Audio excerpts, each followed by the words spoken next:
వి gold trusted gold buyers తాకట్టులో ఉన్న బంగారాన్ని విడిపించి ఈ రోజు ఉన్న మార్కెట్ ధరకే కొనబడును.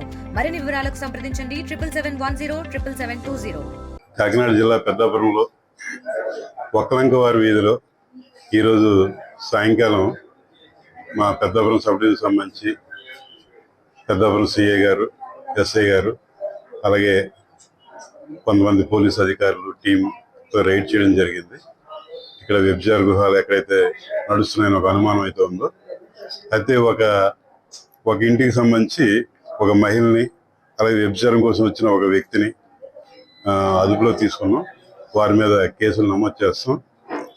ఈరోజు పెద్దాపురం ఎంఆర్ఓ గారు అంటే మండల ఎగ్జిక్యూటివ్ మేజిస్ట్రేట్ హోదాలో వారి దగ్గర ఈ వ్యభిచార వృత్తిలో ఉన్న వాళ్ళని ఒక 7 మహిళల్ని, ఎవరైతే గతంలో వ్యభిచార గృహాల నిర్వాహకులుగా లేకపోతే ఈ వ్యభిచార వృత్తులు ఎవరైతే ఉన్నారో ఒక 7 సత్ప్రవర్తనకు గాను వారి వద్ద హాజరుపరచడం జరిగింది.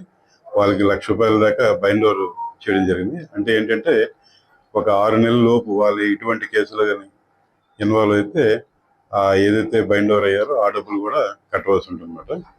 ఇదంతా కూడా ప్రాథమికంగా తీసుకున్న చర్యలు. ఇంకా చట్ట ప్రకారం తదుపరి చర్యలు కూడా తీసుకుంటాం.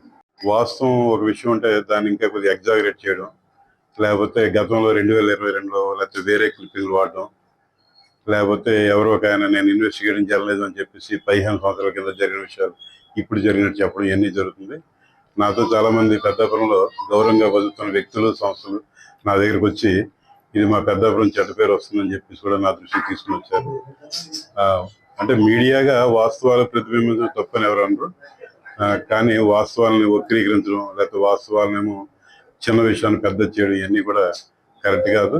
ఎందుకంటే చాలా దూర ప్రాంతాల వాళ్ళు కూడా మన ఛానల్స్ కానీ ఇవన్నీ చూస్తారు. చూసిన తర్వాత ఒక తప్పుడు సంకేతాలు అనేవి బయటికి వెళ్ళే అవకాశం ఉంది. మీడియా మిత్రులు కానీ ఈ సొసైటీకి తెలుసు గతం కంటే ఇప్పుడేమో ఎంతవరకు తగ్గింది ఏంటని చెప్పేసి పెద్దాపురం సంబంధించి ఈ 1 year నుంచి ఇక్కడ నేను ఉంటున్నాను. గతంలో ఏ కంప్లైంట్ ఒకేసారి ఇలాంటి కంప్లైంట్ రావడం కరెక్ట్ కాదు. అలాగే మనకి ఏడీబీ రోడ్ ఉంది. ఆ ఏడీబీ రోడ్లో గతంలో ట్రాన్స్జెండర్ కానివ్వండి లేకపోతే ఈ వ్యభిచార వృత్తిలో ఉన్న వాళ్ళంతా కూడా ఎలాంటి కార్యక్రమాలు చేసేవారు, అలాంటి కార్యక్రమాలన్నీ కూడా సామర్లకోట కానీ పెద్దాపురం ఎస్హెచ్ఓల యొక్క సహకారంతో అవన్నీ చాలా వరకు నియంత్రించాం. ఈ రోజు కూడా చెప్తున్నాం, ప్రజల యొక్క సహకారంతో, మీడియా యొక్క సహకారంతో, ప్రజల సహకారం, అందరి సహకారంతో ఇలాంటివి ఏవైతే సాంఘిక దురాచారాలు ఉన్నాయో వాటిని అరికట్టాలని చెప్పేసి పోలీస్ డిపార్ట్మెంట్ పరంగా మేము చాలా కృతనిశ్చయంతో ఉన్నాం.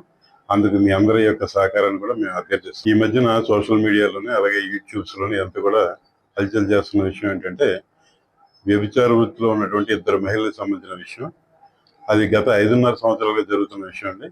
ఈ మధ్యకాలంలో వారి మధ్యన ఏం జరిగిందో తెలియదు. అదంతా కూడా బయటకు వచ్చి ఒకరి మీద ఒకరు ఆరోపణలు చేస్తున్నారు. ఆ విషయంలో ఒక కేసు కూడా నమోదు చేయడం జరిగింది.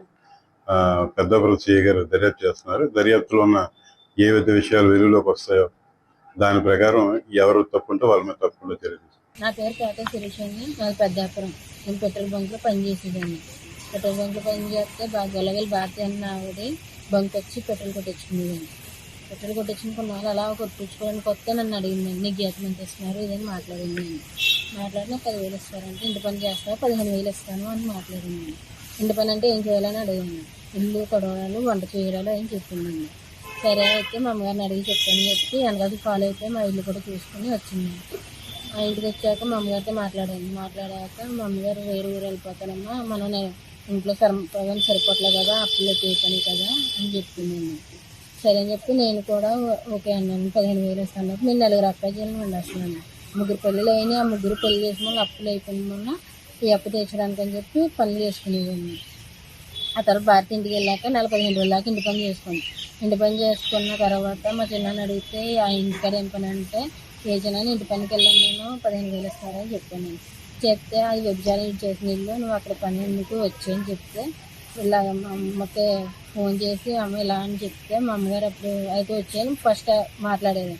తర్వాత ఇంకా ఫోన్ చేయడానికి ఫోన్ లేని భారతి దగ్గర తీసుకున్నాక అడిగాను భారతిని, అక్క నేను వెళ్ళిపోతున్నాను, మరి జీతం డబ్బులు నాకు ఇచ్చే నేను అన్నని చెప్పి నేను మాట్లాడాను. అన్నాక జీతం డబ్బులు అయితే నీ జీతం డబ్బులు ఇవ్వడానికి కట్టా కాదు, నేను తీసుకొచ్చి వ్యభిచారం చేస్తానని చెప్పి తీసుకెళ్ళాను.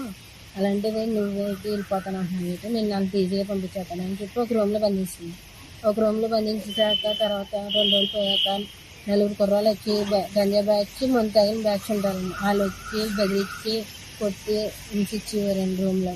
హింసిచ్చాక తర్వాత ఇంకొక ఆయన వచ్చాక ఇష్టం లేకుండా ఉన్నా సరే బలవంతంగానే డోర్లు కొట్టుకొని చించుకొని ఎవరో డోర్ తీయకపోతే బలవంతంగానే నన్ను ఇలా చేసేవారు.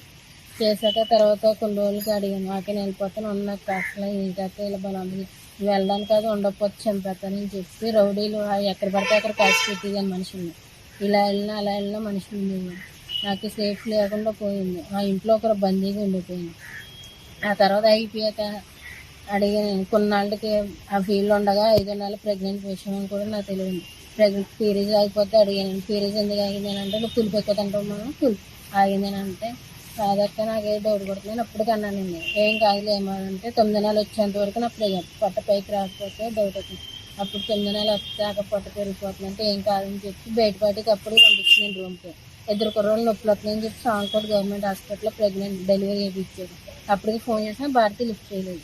లిఫ్ట్ చేయకపోతే మరుసటి రోజు పొద్దున్న వచ్చి ఇలాగ నన్ను నా బిడ్డను దూరం చేసిన అప్పటికి అడిగి నేను నా బిడ్డ ఏదక్క నువ్వు అలా నా బిడ్డను దూరం చేసుకుంటే అలాగా నా బిడ్డ నాకు ఇచ్చే చిన్నపిల్లగా నా పేరు కొంచెం పుట్టింది, ఎవరు పుట్టినా తెలియదు నా బిడ్డ అని చెప్పి అడిగితే నీ బిడ్డ ఎక్కడ పోవాలో నువ్వు వ్యభిచారం చేయాలి, నీకోసం చాలామంది ఉన్నారని చెప్పి అని మాట్లాడిందండి. నేను ఎన్ని చోట్ల తిరిగాను, నాకు ఎక్కడ న్యాయం జరగలేదు. ఆఖరికి పోలీసుల దగ్గరికి వెళ్ళాను, వెళ్ళాను. అది ఆఖరి నాకు అక్కడ కూడా న్యాయం చేయకపోతే పవన్ కళ్యాణ్ గారి దగ్గర విలేకర్ గారు ఒకరు కనిపిస్తే తులసి మేడం గారు కలవండమ్మా అక్కడ కలిస్తే మీకు న్యాయం జరుగుతుంది ఆవిడ ఫోన్ చేయగానే ఆవిడ ఫోన్ లిఫ్ట్ చేసి మాకు కొంచెం ఆ వీడియో తీసుకొని ఇలా వీడియో వేసిన వల్ల మాకు న్యాయం జరిగిందని కొంచెం. ఆ తర్వాత విజయవాడ వెళ్ళామండి, మహిళా సంఘం దగ్గరికి పేపర్లు ఇలా న్యూస్ పేపర్ పెట్టారు. అక్కడ కూడా ఇప్పుడు ఇంకా న్యాయం జరుగుతుందని చెప్పి కొంచెం ఆశకి వెళ్ళిన వల్ల ఇప్పుడు మేము కాకినాడ వచ్చాము. కాకినాడ నుంచి ఇప్పుడు కలెక్టర్ గారి దగ్గరికి వెళ్తున్నాము. అక్కడ కూడా మాకు న్యాయం జరుగుతుందని చెప్పి కోర్టు వెళ్తున్నామండి. మీరే ఇంక చూసుకోవాలని ప్రభుత్వం అన్నది ఉన్నది కానీ మాకు న్యాయం కలిగించి మీరే చూడండి, నాకు నా బిడ్డకు నా స్నేహితురాలు ప్రాణరక్షణ కూడా కల్పించాల్సింది కోరుతానండి. తెలుగులో న్యూస్ కి ఫాస్టెస్ట్ యాప్ ఇప్పుడు టోటలీ న్యూ అవతార్లో జస్ట్ 5 seconds లో కంప్లీట్ న్యూస్, సోషల్ మీడియాలో ట్రెండ్స్ కి one stop solution, live TV app voice search option తో ఇప్పుడే డౌన్లోడ్ చేయండి లేదా అప్డేట్ అయిపోండి. యాప్ లింక్ డిస్క్రిప్షన్ లో ఉంది.